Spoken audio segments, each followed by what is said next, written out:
السلام عليكم ورحمة الله. الحمد لله رب العالمين، وأصلي وأسلم على نبينا محمد وعلى آله وأصحابه، وأشهد أن لا إله إلا الله وحده لا شريك له، وأشهد أن محمدا عبده ورسوله. ما بعد، فإن أصدق الحديث كتاب الله، وخير الهدي هدي نبينا محمد صلى الله عليه وسلم، وشر الأمور محدثاتها، وكل محدثة بدعة، وكل بدعة ضلالة، وكل ضلالة في النار. حياكم الله. Welcome, brothers and sisters, and jazakumullah khair for this arrangement. May Allah subhanahu wa ta'ala bless you and reward you for your efforts. The first point I like to mention today, that the believer worships Allah subhanahu wa ta'ala anywhere and anytime. So we are at home, we cannot pray in the masjid, we cannot leave the house, or it is difficult, everything is closed, or most of the things are closed. It doesn't make any change for the believer, inshallah. I mean, from the point that worshipping Allah subhanahu wa ta'ala. You can worship Allah subhanahu wa ta'ala at home. You read the Quran, you pray, you fast.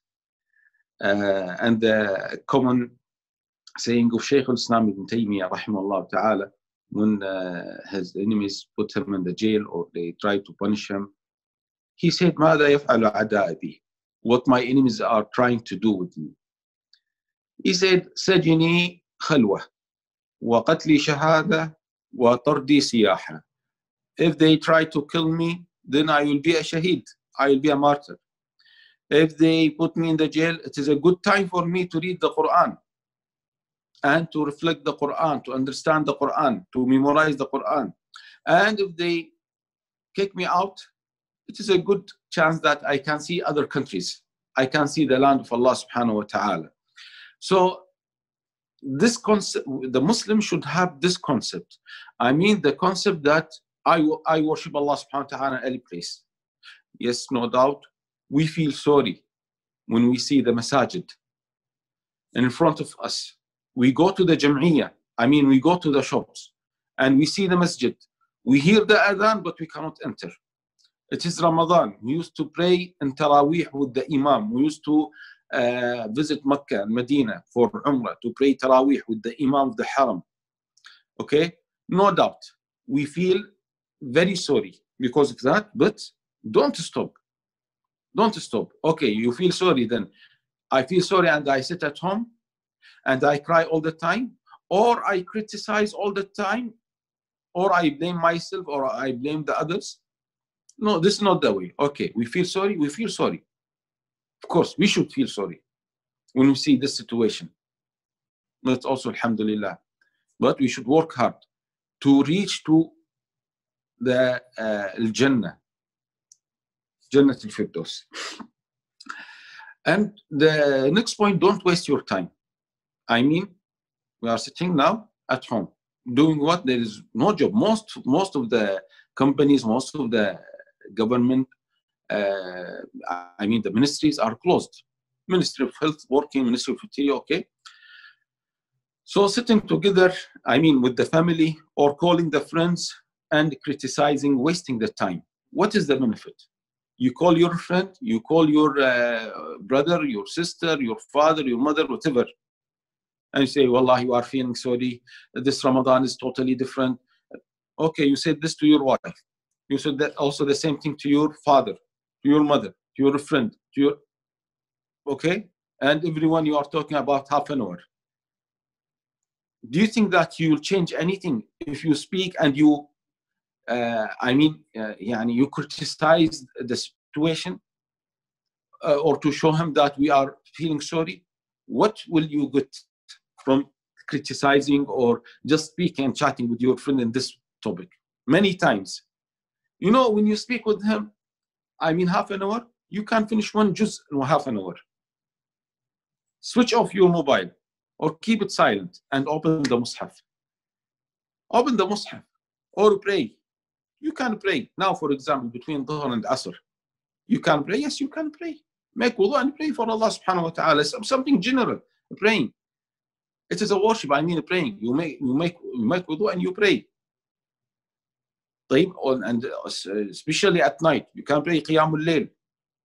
Okay, if you memorize Quran, read the Quran. If you don't memorize Quran, open the Mus'haf. and read Quran. I mean, the point is, don't waste your time. Don't waste your time just chatting and talking. Okay, the Muslim should be the person who works, who does actions. Next point, we should realize that Siyam is a great worship. Siyam, fasting, I mean, one of the pillars of Islam. So it is not only practicing something, you are going into a diet for 1 month. No, this is the wrong concept. We as Muslims, we should fast and we should realize that we are worshiping Allah subhanahu wa ta'ala. When I stop eating, I stop drinking and the other things, I am worshiping Allah subhanahu wa ta'ala. I am obeying Allah subhanahu wa ta'ala. This is very important. Next point, when you ask questions or when you check the answer in the internet, before doing anything of that, ask yourself why you are doing that. Are you asking the sheikh or are you checking in the internet because you like to seek knowledge and to know, then you act upon this knowledge? Or just you want to ask for some people to create a problem? Okay, many times some of the brothers or sisters, they know the answer.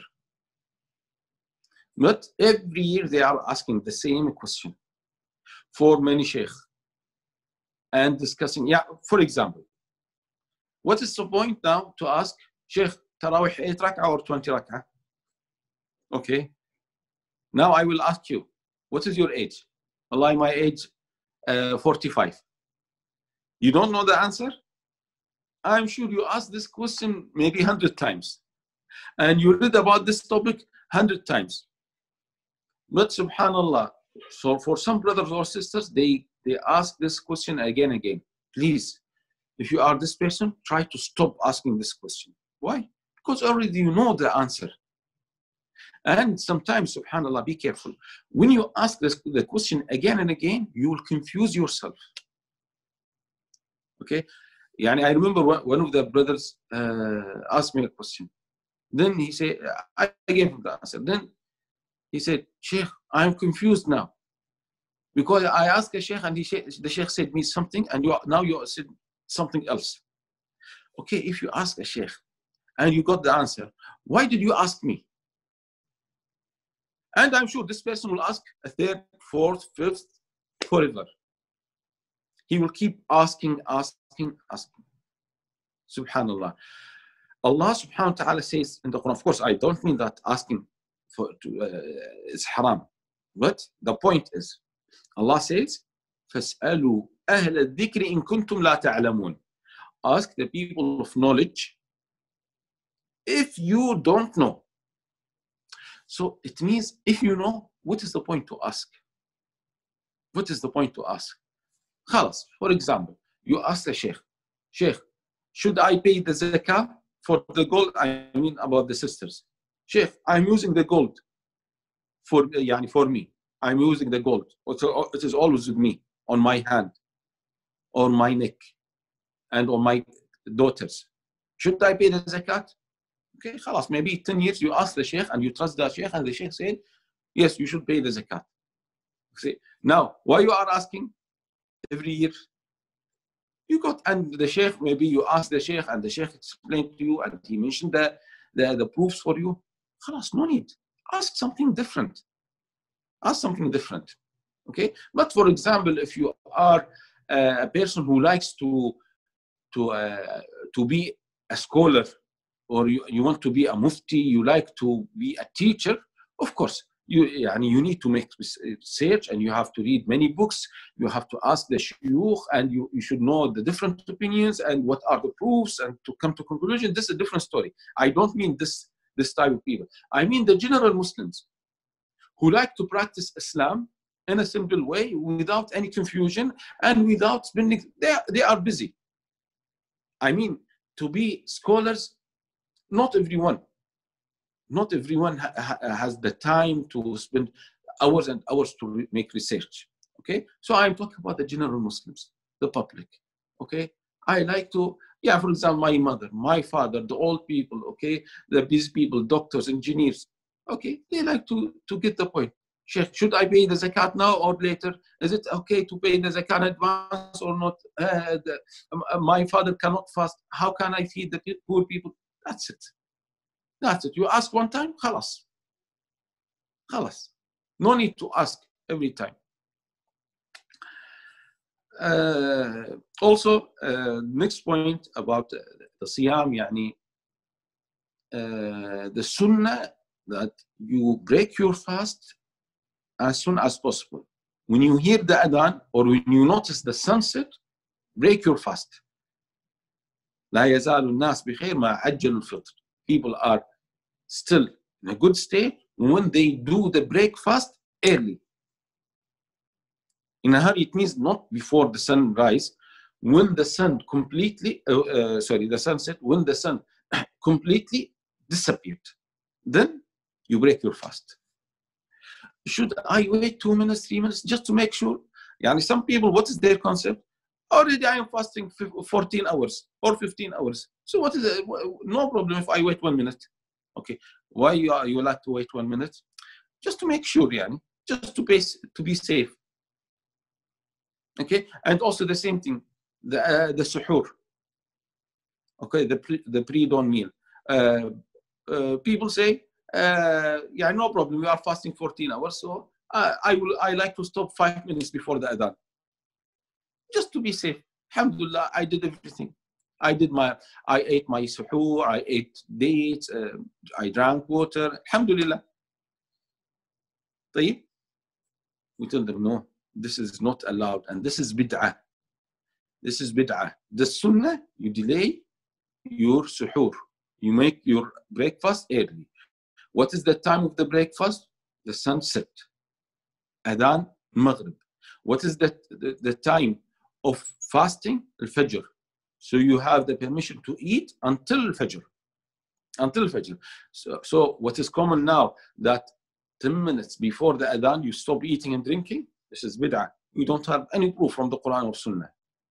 Okay, eat and drink until Fajr. As Allah subhanahu wa ta'ala says in the Quran, وَكُلُوا وَاشْرَبُوا حَتَّى يَتَبَيَّنَ لَكُمْ الْخَيْطُ الْأَبْيَضُ مِنَ الْخَيْطِ الْأَسْوَدِ مِنَ الْفَجْرِ. So this is the way of Rasulullah sallallahu alaihi wasallam, and this what he taught the companions radiyallahu ta'ala anhum. And yani, when I mentioned the futur and suhoor, many Muslims, when they eat, they like to eat odd number dates. So I eat 3 dates or 7 or 5. Okay, always this is their habit. Okay, when they are eating something, okay, let's eat 3. Okay, but still I like to eat more. So I eat 4. No, I feel something wrong. I should make them 5. Okay, from where this?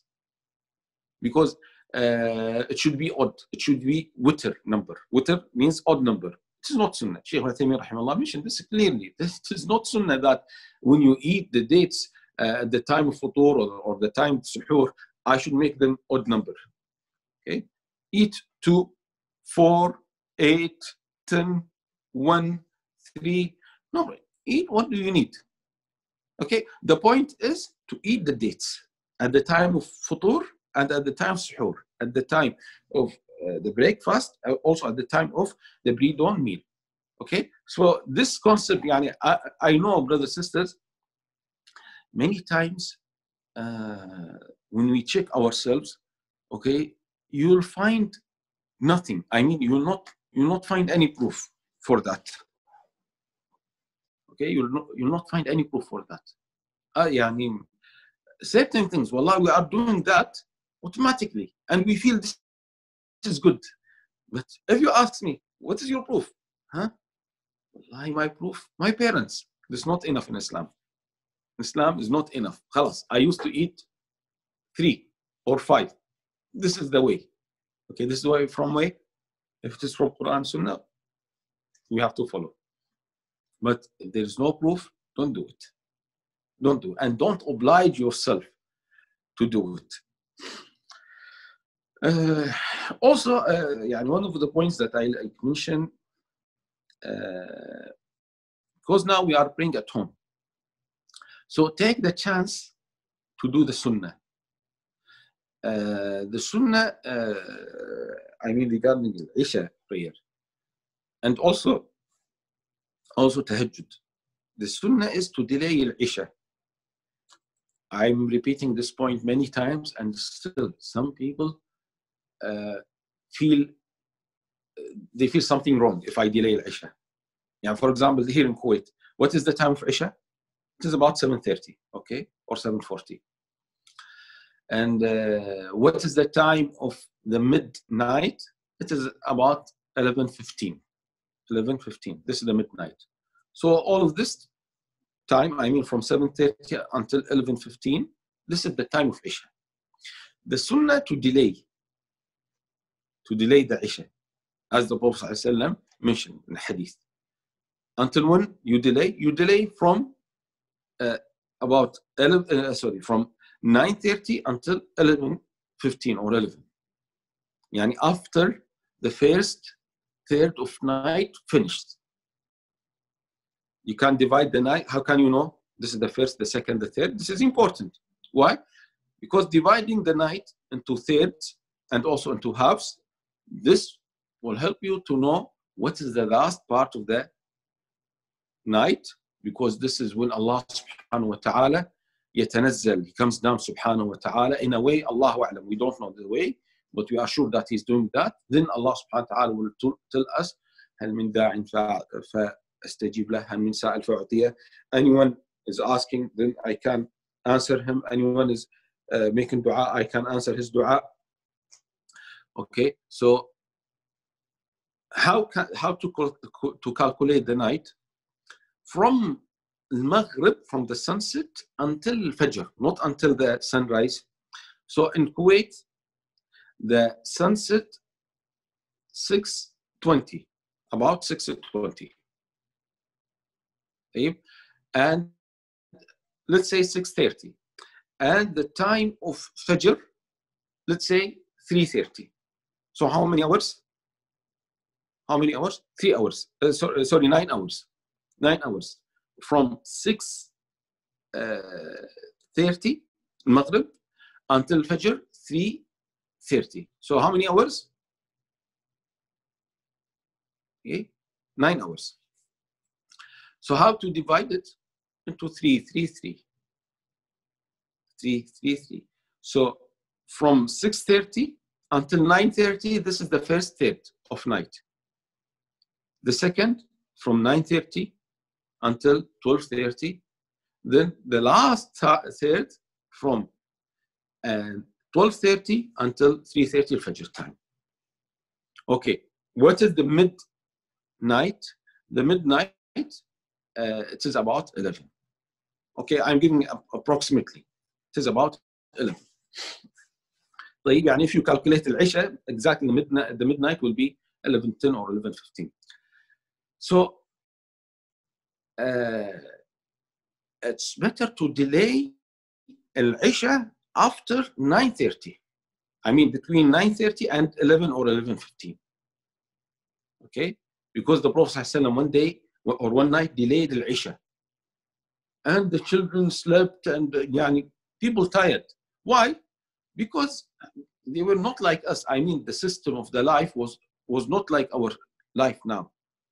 Okay, because no electricity, no TV, no mobiles, no internet. Okay, no movies, nothing. So astaghfirullah, I don't mean nothing. I mean nothing like the mobiles and these things. So they work early morning from Fajr time, or even they wake up before Fajr for tahajjud. Then they pray Fajr, then they start their life outside. I mean, so they come home at the time of the sunset. So they pray Maghrib, then they come home. And it is very difficult time for many of them. Why? Because they are sleepy between Maghrib and Isha. Okay? So they like to pray Isha early, as soon as possible. Why? Because they want to go home and sleep.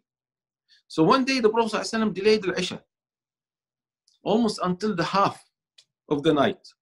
حتى ده يعني عامة الليل. Okay, يعني most of the night. Then the Prophet ﷺ, after praying, he said, this is the time of Isha. لولا أن أشق على أمتي. But I don't want to make it difficult for my nation. So now we are sitting at home. So if you ask, when should I pray Isha? Or first of all, what is the time of Isha? The time of Isha from 7:30, I mean from the Adhan, until 11 or 11:15. This is the time of Isha. Okay. What is the preferable time? From 9:30 until 11. So delay Isha until 10, 10:30, 11.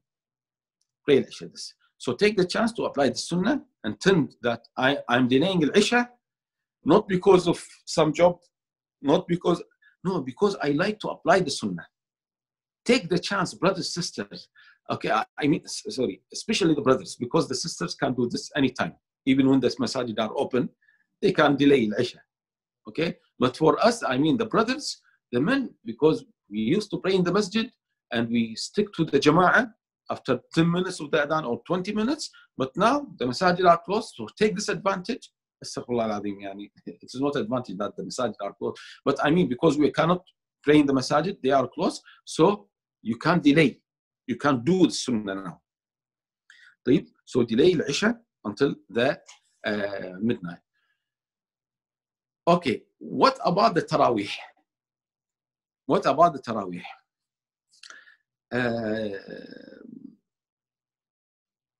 When we were praying in the masjid, like the previous years, okay, we used to pray Taraweeh with the Isha. So, Isha Adhan 7:30, immediately after Isha, we finish, for example, Isha 8, we start the Taraweeh 8, and we finish 9. We finish 9. Okay, so because we are going to the masjid, so we pray with the imam and we take the ajr of praying with them. But now we are praying at home. Okay, is it okay if I pray Isha, I pray Tarawih? Yes, no problem. If you pray Isha, for example, 8, then after 8 you pray Tarawih, it's okay. But if you ask what is the best time, the best time is to delay until the last third. So you pray Taraweeh after 12. This is the best. This is the best. You delay the Taraweeh. Okay. And also, many people ask that about the term Taraweeh. Okay, it is not mentioned in the Quran or Sunnah, but the scholars mentioned this later. Why? Taraweeh. Why? Because they used to take rest. Taraweeh from Raha. Raha means taking rest. Okay. Because they pray long salah, not like our salah now, or most of us. You know, when we pray in the masjid, we pray the Taraweeh, the full Taraweeh, I mean 11 rak'ah within half an hour. Okay, and if the masjid is praying 1 hour, oh, this is too long. But at that time, the Taraweeh was long. Maybe they pray 2, 3, 4 hours. So they need to take rest after every 2 rak'ah. So they need to take Raha, Taraweeh. Okay? But the name is Qiyamul Layl. Qiyamul Layl, Tahajjud, Witr. Okay? So this is the Qiyamul Layl. So as conclusion about this point, I'm taking more time at this point because it is important, because this is something daily. Isha is allowed to pray at the beginning of the time. I mean, when you hear the Adhan, pray Isha, 7:30 or 7:40. But if you delay, this is better. The Qiyamul Layl, you can pray immediately after Isha. But if you delay, also this is better. Okay?